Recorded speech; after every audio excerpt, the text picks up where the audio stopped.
warahmatullahi wabarakatuh. Baiklah, kami dari kelompok 3 akan mempresentasikan hasil diskusi kami tentang Islamisasi di alam Melayu atau saluran penyebaran Islam di kawasan Melayu, yang beranggotakan saya sendiri, Wina Febriani, sebagai moderator, ada Fajrina Mazaya, ada Menti Susanti, dan yang terakhir itu ada Riz Salsabila Azalia. Nah, untuk materi pertama akan disampaikan oleh Menti. Kepada Menti, saya persilakan. Baiklah, untuk materi pertama saya akan menjelaskan tentang saluran penyebaran Islam di kawasan Melayu.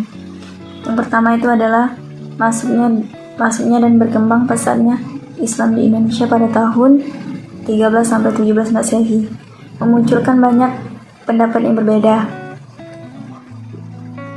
bahkan saling bertentangan. Nah, dan yang kedua adalah Kepulauan Melayu adalah titik masuk terpenting untuk pelayaran ke timur. Oleh karena itu, tidak heran jika kerajaan-kerajaan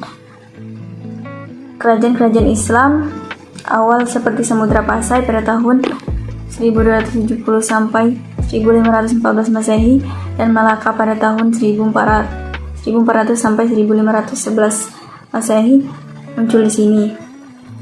Nah, dan yang terakhir, kerajaan-kerajaan ini berkembang dari pelabuhan perdagangan dan menjadi kerajaan Islam. Setelah raja-rajanya percaya pada Islam, dengan munculnya kerajaan-kerajaan tersebut, lembaga-lembaga Islam termasuk lembaga pendidikan dapat didirikan. Semua ini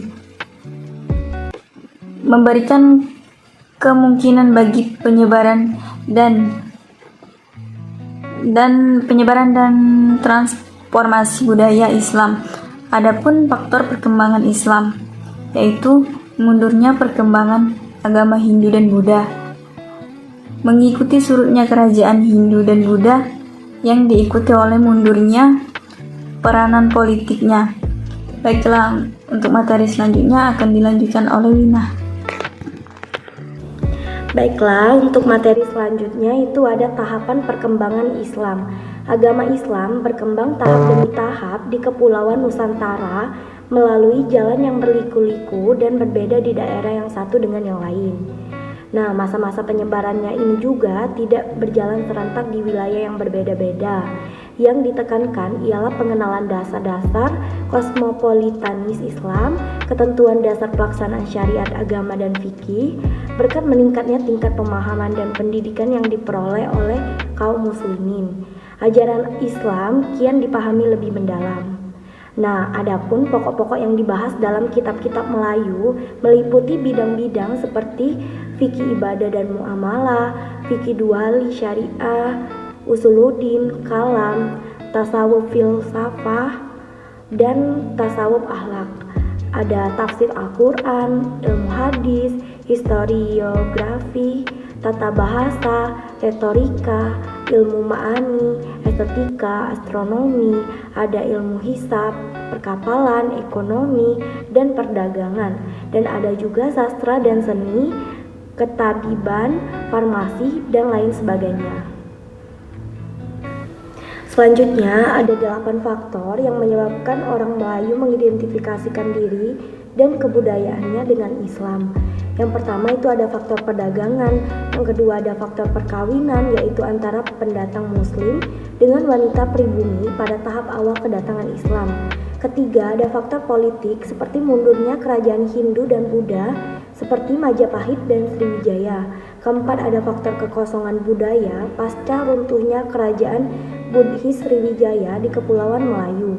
Kelima, hadirnya ulama sufi atau fakir bersama tarikat-tarikat yang mereka pimpin. Yang keenam, pengislaman raja-raja pribumi oleh para ulama sufi atau ahli tasawuf.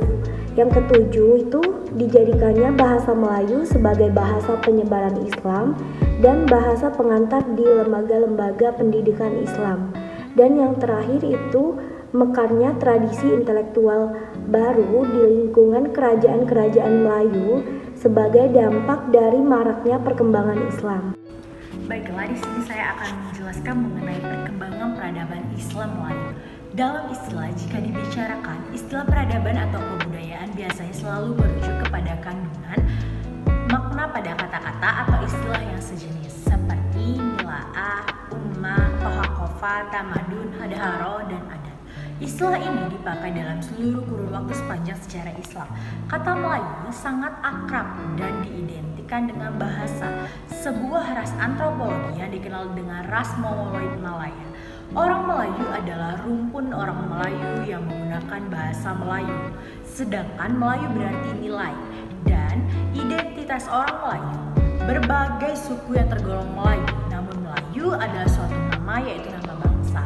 Mereka disebut Kepulauan Asia Tenggara. Pulau-pulau Melayu dan Malaya disebut Tanah Melayu, dan orang-orangnya disebut Melayu yang juga berbicara dan memiliki adat tradisi Melayu. Bahkan mengakui bahwa mereka adalah keturunan warisan Sriwijaya. Kata Melayu berasal dari nama anak-anak sungai yang disebut Sungai Melayu di hulu Sungai Batanghari, Sumatera. Di sanalah letak kerajaan Melayu sekitar 1500 tahun yang lalu sebelum atau pada kerajaan Sriwijaya. Kemajuan dan kehebatan Islam di wilayah Melayu kemudian berubah karakter masyarakat yang sebelumnya menganut agama Hindu-Buddha menjadi masyarakat beragama Islam.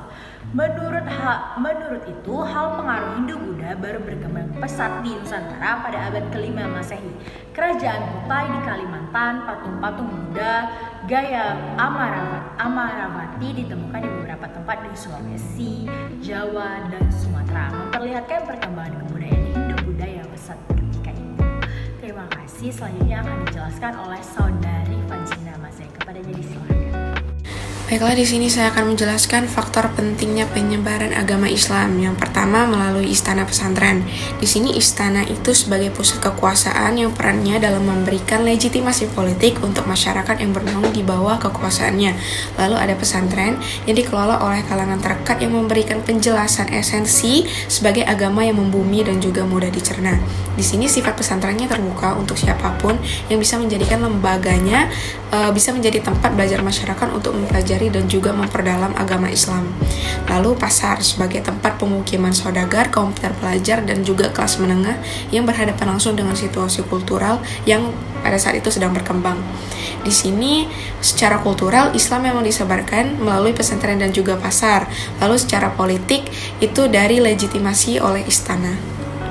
Agama Islam itu berkembang pesat di Kepulauan Melayu pada 13 Masehi sampai 15 Masehi seiring dengan berkembangnya kerajaan Islam di Sumatera seperti Samudra Pasai, Malaka, dan juga Kesultanan Aceh Darussalam.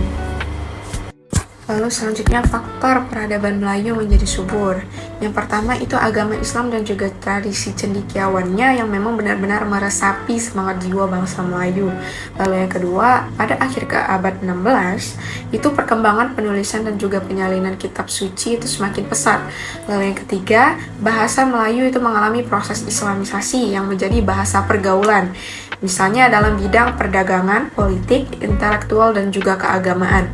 Lalu yang keempat, pada akhir abad ke-16 Masehi, perdagangan kertas itu di pelabuhan dagang Nusantara seperti Johor dan juga Palembang, Aceh, dan lain-lain, itu menjadi semakin ramai. Baik, mungkin itu saja penyampaian materi dari kelompok kami, kelompok 3. Apabila salah kata, saya mohon maaf. Kepada Allah saya mohon ampun. Wabillahi taufiq wal hidayah. Wassalamualaikum warahmatullahi wabarakatuh.